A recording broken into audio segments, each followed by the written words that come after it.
محمد بن جعفر نے کہا، ہمیں حرقہ کے آزاد کردہ غلام علاء بن عبد الرحمن بن یعقوب نے اپنے والد سے خبر دی اور انہوں نے حضرت ابو ہریرہ رضی اللہ عنہ سے روایت کی۔ انہوں نے کہا، رسول اللہ صلی اللہ علیہ وآلہ وسلم نے فرمایا، منافق کی 3 علامتیں ہیں: جب بات کرے تو جھوٹ بولے، وعدہ کرے تو خلاف ورزی کرے، اور امین بنایا جائے تو خیانت کرے۔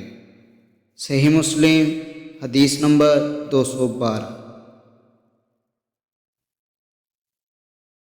یحییٰ بن محمد بن قیس ابو ذکیر نے کہا، میں نے علاء بن عبد الرحمن کو اسی مذکورہ والا سند کے ساتھ حدیث بیان کرتے ہوئے سنا۔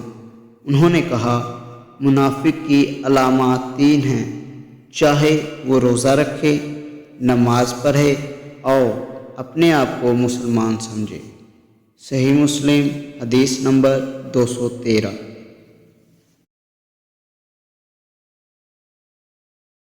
حماد بن سلمہ نے داؤد بن ابی ہندہ سے، انہوں نے سعید بن مسیب کے حوالے سے حضرت ابو ہریرہ رضی اللہ عنہ سے روایت کی، جو یحییٰ بن محمد کی علاء سے بیان کردہ روایت کے مطابق ہے، اور اس میں بھی یہ الفاظ ہیں: خواہ وہ روزہ رکھے، نماز پڑھے اور اپنے آپ کو مسلمان سمجھے۔ صحیح مسلم حدیث نمبر 214۔